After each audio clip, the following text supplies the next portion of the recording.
LDA o análisis discriminante lineal es una técnica para clasificar datos de alta dimensión.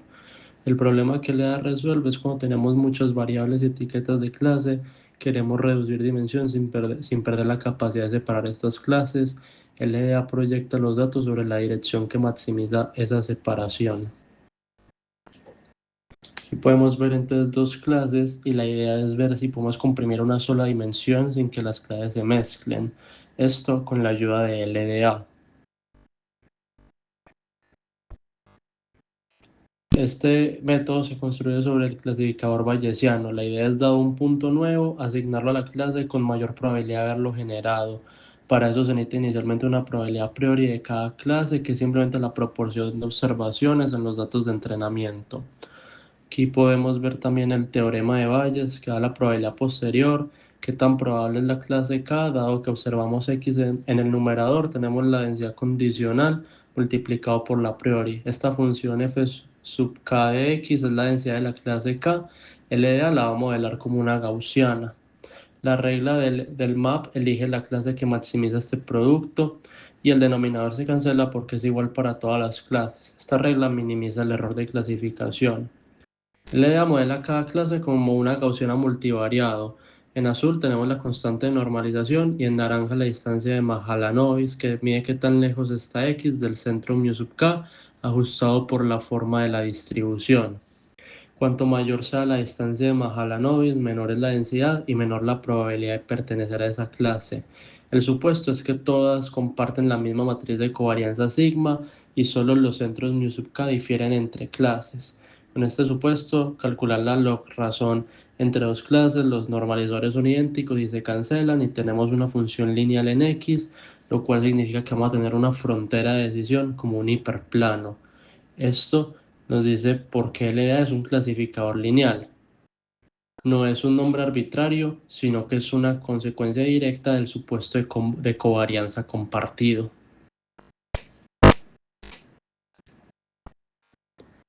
Un contraejemplo para mostrar que las distancias entre medias no basta, ya que uno podría pensar que maximizar la distancia entre las medias proyectadas es suficiente, pero imaginemos esto: dos clases elongadas, la flecha naranja es horizontal, la verde es vertical.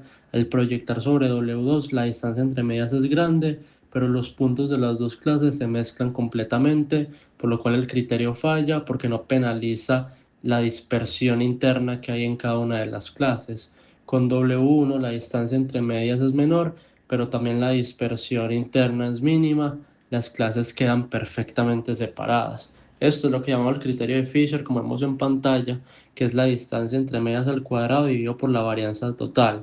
Esta razón es la que LDA maximiza. Las curvas de nivel de las gaussianas 2D son elipses. El detalle que tienen estas es que tienen exactamente la misma forma como vemos en pantalla y misma orientación. Esto debido al supuesto de que comparten la misma matriz de covarianza, pero ahora visto desde un punto de vista geométrico, tenemos que la frontera de decisión es perpendicular al segmento que une las dos medias y pasa por el punto medio. Cuando las clases son equiprobables, el punto de equilibrio está exactamente en la mitad del camino. Esto se interpreta como que la misma forma de la distribución y misma probabilidad a priori hace que la frontera ajuste esté entre el punto medio en un ángulo recto con la línea de centros.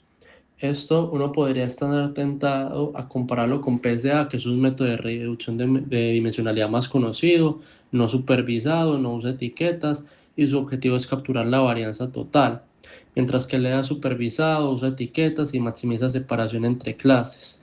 Pero aquí podemos ver dos clases separadas verticalmente con mucha varianza horizontal.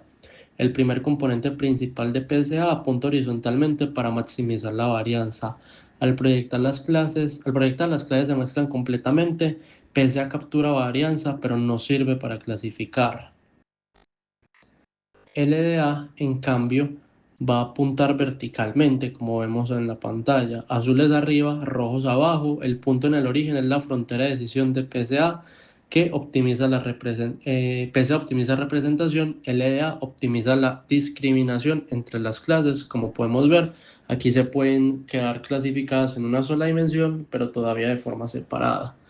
El criterio de Fisher combina los dos objetivos, el cual ya vimos previamente que es necesario para calcular LDA, separar los centros de las clases y mantener compacto la dispersión interna. Esta es la función objetivo, ya la vamos a ver en pantalla, que se conoce también como la razón de Rayleigh generalizada, es esa que estamos viendo. El numerador es qué tanto separa W los centros proyectados y el denominador qué tan dispersas quedan las clases internamente. Maximizamos el numerador para alejar medias y minimizamos el denominador para que cada clase sea compacta. SDB es el producto exterior del vector diferencia de medias, tiene rango 1, entre dos clases solo hay una dirección de separación. Y SW es la suma de las desviaciones de cada punto respecto a la media de su clase acumulada sobre todas las clases, es la covarianza interna total. Maximizar J diferenciando e igualando a 0 ya un problema de autovalores, por lo cual vamos a resolver mediante el siguiente algoritmo. Paso 1, media de cada clase es el promedio de los puntos de esa clase. Paso 2, calculamos la dispersión, es decir, la desviación respecto a la media de su clase en producto exterior, sumando sobre todos los puntos y todas las clases. Punto 3, el producto exterior del vector diferente de medias, de ahí calcular la dispersión entre clases. Paso 4, el cual es además el punto más importante, es que vamos a resolver el problema de autovalores para poder calcularlos, que es SW inversa por SB. Los autovectores son las direcciones discriminantes. Los autovalores son los que nos van a permitir entonces saber cómo discriminar en el plano o en el espacio. Y el paso 5 es proyectar sobre cada punto W. Este escalar Z es la coordenada discriminante del punto. El autovector con el mayor autovalor es la dirección que maximiza J. En dos clases hay exactamente un autovalor positivo, en K clases a lo sumo K-1. Aquí también podemos ver un ejemplo numérico con las medias que son la clase W1, tiene media 3.8, 3 y 3.8, perdón, y W2 tiene 8.4 y 7.6, y las vamos a dibujar sobre el plano. Acumulamos las desviaciones en cada punto respecto a la media de su clase, con lo cual vamos a tener una matriz 2×2, la cual es la diagonal, refleja la varianza interna en cada coordenada. Luego calculamos el producto exterior de M1 menos M2, lo cual nos da un rango de 1, es decir, toda la separación va a estar en una única dirección, y W estrella es la dirección óptima, que es SW inversa aplicada a la diferencia de medias. En dos clases no necesitamos el sistema de autovalores completos, sino que podemos tener un atajo, como vemos en pantalla, el cual nos da la misma respuesta, y aquí tenemos el W estrella dibujado sobre los datos, el cual apunta en una región, que es la dirección que va a maximizar la separación al momento de proyectar. Luego podemos ver qué pasa con las densidades o las distribuciones de cada clase al proyectar en una dirección mala versus nuestra dirección ideal. En el panel izquierdo las curvas se solapan, cualquier umbral comete muchos errores, mientras que en el panel derecho las curvas están claramente separadas y el solapamiento es muy pequeño. Esto gracias a LDA. En términos de densidades, estamos encontrando la dirección que minimiza el solapamiento entre las distribuciones proyectadas de las clases. También podemos extender esto a múltiples clases, como vamos a ver enseguida. El LDA se generaliza naturalmente. Con K clases hay a lo sumo K-1 direcciones discriminantes. Esto se debe a que S sub B, construido con K centros, tiene rango máximo K-1. Aquí podemos ver tres clases en el plano. El algoritmo encuentra direcciones discriminantes, vamos a llamarlas LD1, que tiene el mayor autovalor, LD2, que tiene el segundo mayor autovalor. Al proyectar sobre LD1 y LD2, las tres clases quedan claramente separadas en un espacio bidimensional y en general con muchas variables y K clases. El espacio discriminante de dimensión K-1 concentra toda la dimensión relevante para clasificar, como podemos ver en pantalla, que queda todo mucho más comprimido. Ya para finalizar, es importante conocer los supuestos y limitaciones de este método. El LA es válido bajo tres supuestos: distribución normal por clase, covarianza compartida entre las clases y máximo K-1 componentes discriminantes. Y sus limitaciones: falla con fronteras no lineales, es sensible a datos atípicos y requiere más observaciones que variables para que SW sea invertible. Para superar esas limitaciones aparece una extensión natural como QDA, que relaja el supuesto de la covarianza compartida, o el kernel LDA para fronteras no lineales y variantes regularizadas. La esencia de LDA lo podemos ver en esta ecuación, SW inversa aplicada a la diferencia de medias, la covarianza interna ajusta la dirección.